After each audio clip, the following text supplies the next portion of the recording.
Lions TV, we are sponsored by HK Fire and Safety Limited, a company that is owned and operated by a Millwall fan, just like every single one of the sponsors that you can see on the screen right now. If you are going to do a bit of business in 2025, then please keep it in the Millwall family by checking out all of our sponsors' website links in the description below. This is your preview show for the opening game of the season. 2,200 Millwall fans will travel to Carrow Road to face Norwich City as Alex Neil returns to his old club. Liam Manning has his first game in charge. I don't really need to hype it too much, do I? Because we all cannot wait to get there. As always, let's kick off the show by taking a look at the 11 that Alex Neil might pick to start the match. Whew, okay, I'm very, very excited. I think that you might be able to get that. It might come across on camera just a little bit. What will the gaffer do? I don't think there's going to be many surprises here, if I'm honest. I think the team that started against Estoril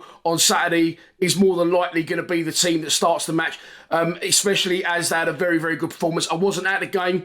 I was actually awake for a good friend of ours that we lost out of our box over the summer. Wazza, rest in peace, mate. The box will not be the same without you. Really good day for Wazza. Fantastic send-off, and rightly so. People from all over the country come down. It was full of Millwall, flags, songs, shirts. Rest in peace, mate. Unbelievable. And let's hope we can do you proud this season. I'm sure we will, because we're confident as a fan base, especially after Saturday, especially after what we've seen under Alex Neil so far. And Alex Neil himself is also confident. So, can we get our first win at Carrow Road since 1968? This is the starting 11 that I think Alex Neil will go with on Saturday. Stephen Bender in goal. Tristan Kramer, right back. Alfie Doherty, left back. Jaff and Coops, the central defence pairing. Mitchell and Denor, the central midfield pairing. Femi Aziz on the left. Kamil Nesley on the right, and up front, the newest of our deadliest duos. It will be Josh Coburn and the fucking big garlic and Herb Mihailo Ivanovic. No surprises, like I said. That's the team that I think he'll go with, and it's a very strong side. I was thinking, and I've said this in previous videos, I don't think he'll go two up front away from home. But judging by what the gaffer said in the press, judging the chat that a few of us had with him the other day,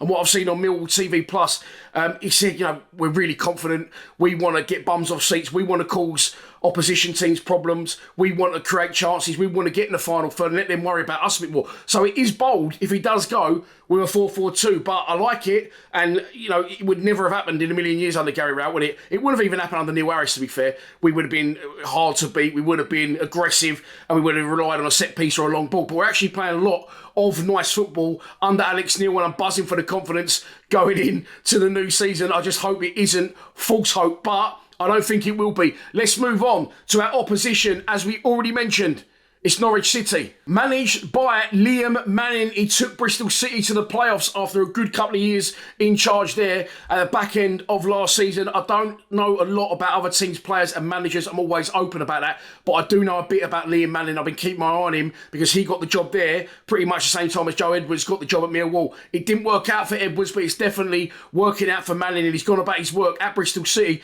very, very slowly, progressing nice and slowly, getting a team that plays great football. And what I've noticed he is very good at is his substitutions at crucial times to change games. Seen it a few times on Sky last season. I think there was 2-1 down against, I can't remember who it was, stuck a few people on, switched it up, got the wingers wide, and they come back and won the game by 3-2. It's towards the back end of the last season. I'm sure someone will let me know in the comments. And as a result, he took Bristol City to the Championship, but they were absolutely decimated by Sheffield United over two legs, because of one controversial sending off at Ashton Gate in the first leg, but the damage was done. I think it ended up 6-0 on aggregate. He then ended up leaving Bristol City and joining Norwich City. Of course, the Bristol City fans are not happy about that, but as a neutral, I would say, well, clearly Norwich are a bigger club. They yo-yo between the Championship and the Premier League. They're not so much over the last couple of years, but definitely more of a potential Premier League club, and they've got the foundations there. They just need a good push of a good manager, and they haven't had that over the last season. So, not surprised he left. And what could he do at Norwich City? Well, first and foremost, he had to see a few players leave. Borja Sainz left and signed for Porto for an estimated fee of around 11.5 million euros. Angus Gunn also walked out the door for free after his contract expired, and he joined Nottingham Forest. They're also potentially going to lose their American striker, Josh Sargent, Crazy Barnett, but good goal scorer, 25 years old, and he was allegedly heading back to Germany, I think, and Wolfsburg. However, the deal got called off late in the day, and I'm hearing that was more Josh Sargent's choice, as he has other irons in the fire. Liam Manning has today said in his press conference at Norwich's training ground that he expects others to leave before the window closes. I'm assuming he means Sargent, but he has replaced them with some very, very good signings. Starting with 23-year-old Bromby striker Matthias Vistgarden for initial fee believed to be around £7 million. They also secured the services of Swansea City captain Harry Darling. He left Swansea after his contract expired and chose to join Norwich, although he had a host of other Championship clubs interested. They also secured the services of Jacob Wright on a permanent 4-year contract for £2.3 million from Manchester City. Jacob Wright had previously been on loan at Carrow Road. So Manning has got rid of the dead wood and the people that don't want to be there. I think he will get him playing, but I'm hoping he doesn't get him playing in time for Saturday. How have they got on in pre-season? As you can see there, they have played a host of foreign clubs. The only English club that they have played, and the same as us as well, is Northampton Town. We beat Northampton 3-0 in Spain.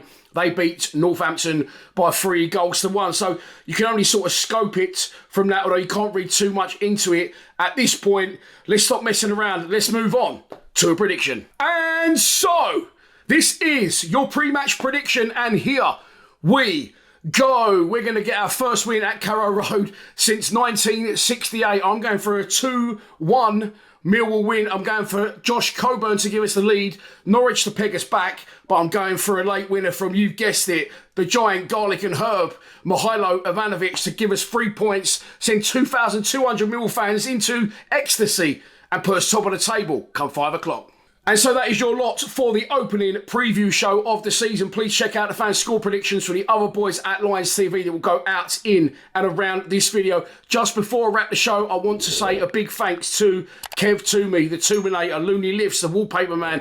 Call him what you like. He's been our sponsor for 6 years. He puts absolutely everything into Lions TV. He absolutely loves it, as well as sponsoring the club. I'm not going to go into massive details of his personal life because it's not my business to, but he's had to scale down his sponsorship of the club. He sponsored Jake Cooper and he had his board as well at the club, and of course Lions TV. So you'll still see him, he'll still be on the channel with his fucking outbursts and his randomness, but thanks to Kev, and he's replaced by HK Fire Services. Good to have Paul on board as well. Thank you for your support, and we look forward to giving you a season full of ups, downs, and let's hope promotion. And all that's left for me to say is I will see you in East Anglia on Saturday for the opening game of the 25-26 football season. Football is back. Please subscribe to Lions TV.